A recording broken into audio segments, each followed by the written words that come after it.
Mpendwa mtazamaji, tarehe 3 ya mwezi wa kwanza, karibu katika tafakari ya neno la Mwenyezi Mungu ambalo tunalipata katika Injili ya Yohana sura ile ya kwanza aya 29 hadi ya 34. Tunamwona Yohana amemwona Yesu anakuja kwake. Ni nyakati ambazo Yesu alikuwa ameondoka Nazareti. Wakati huo watu wote wamemwendea Yohana Mbatizaji kwa ajili ya ubatizo wa toba inayopelekea ondoleo la dhambi. Usisahau, kilikuwa ni kipindi ambacho ukame wa kiroho ulikuwa umetokea kwa taifa la Israeli. Kwa zaidi ya miaka 500 walikuwa hawajapata neno la unabii. Wamemsikia Yohana Mbatizaji akiwa anatangaza juu ya kutayarisha njia za Bwana, watu waache dhambi zao, watubu dhambi zao na kubatizwa katika ubatizo ule wa toba. Yesu naye akaja kubatizwa huko. Alipofika pale, ndipo Yohana akasema, tazama mwana kondoo wa Mungu anayechukua dhambi ya ulimwengu. Kwa nini anamuona Yesu ni mwana kondoo?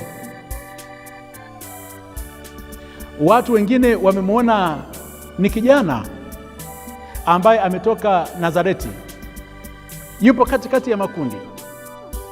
Wengine walimuona ni kijana wa Maria, wengine wakasema ni kijana katika familia ya Yosefu, wengine walimuona kwamba ni fundi seremala. Lakini jicho la Yohana linakuwa ni tofauti. Anamuona mwana kondoo, tena mwana kondoo wa Mungu anayechukua dhambi za ulimwengu. Habari za mwana kondoo huyu anayechukua dhambi za ulimwengu zinapatikana wapi? Ukisoma katika kitabu cha Mwanzo sura ya 22 utakutana na habari ya Ibrahimu ambaye Mwenyezi Mungu alimjaribu amchukue mwanaye ampeleke hadi mlima Moria akamtoe sadaka huko. Njiani mtoto akamuuliza babaye, baba, tazama kuni zipo na moto upo, yuko wapi mwana kondoo wa sadaka? Ndipo Ibrahimu akamdanganya mwanaye, akasema Mwenyezi Mungu atajitwalia mwana kondoo huko, wakati akijua kwamba huyu Isaka ndio yeye anaenda kutolewa sadaka. Na swali hilo la tazama zipo kuni limeanza na herufi kubwa. Alipofika kule, ndipo Mwenyezi Mungu akamkataza Ibrahimu asimchinje Isaka, akamleta mwana kondoo. Kwa hiyo Isaka alipona asichinjwe na baba yake kwa kondoo aliyekuwa ametoka mbinguni. Mwenyezi Mungu akamtoa mwana kondoo kutoka mbinguni, akachinjwa na Isaka akawa ni mzima. Leo Yohana Mbatizaji anasema, tazama mwana kondoo wa Mungu anayechukua dhambi za ulimwengu. Yule mwana kondoo aliyeshuka katika Mwanzo sura ya 22 hasa hivi ameshuka duniani hapa, amekuja kuchukua mwili. Haonekani, watu wengine wanamuona kama ni binadamu, lakini wenye jicho la kiroho wanamuona kama ni mwana kondoo. Yohana alikuwa ni mtoto wa kuhani, alijua wazi historia ya baba yake katika habari za kutolea sadaka.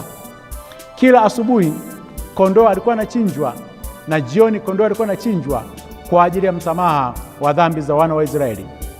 Alijua historia ya kifo cha mwana kondoo wakati wana wa Israeli walipokuwa wanatoka Misri.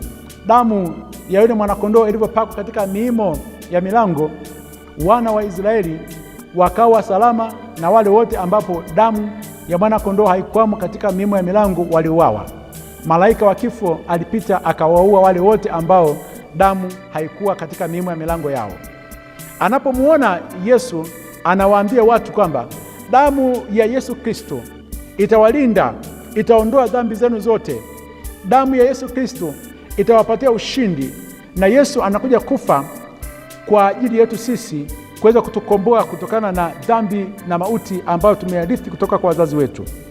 Anasema huyu ndiye niliyenena habari zake, ya kwamba yu aja nyuma yangu, ambaye amekuwa mbele yangu, maana alikuwa kabla yangu, wala mimi sikumjua, lakini kusudi adhihirishwe kwa Israeli, ndiyo maana mimi nalikuja nikibatiza kwa maji.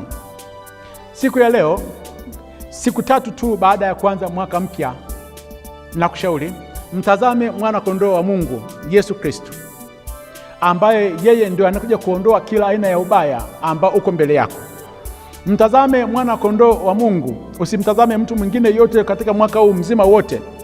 Damu yake takatifu ambayo aliyoimwaga pale msalabani, ndiyo hiyo itakuwa kinga kwako katika kila aina ya ubaya, kwa sababu mbele yako kuna roho za vifo na mauti nyingi sana, kama vile ambazo ziliwakuta wale wa Misri. Lakini wakija kwako wakikuta kwamba nyumba yako ina damu ya Yesu, ina damu ya mwana kondoo wa Mungu ambaye anayeondoa dhambi za ulimwengu, huyo malaika wa kifo hatagusa nyumba yako. Nyumba yako ikiwa na damu ya Yesu, utakuwa na ushindi. Nyumba yako ikiwa na damu ya mwana kondoo wa Mungu, utakuwa na furaha.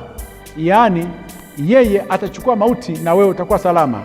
Akubariki na kulinda Mungu Mwenyezi, Baba na Mwana na Roho Mtakatifu. Amina.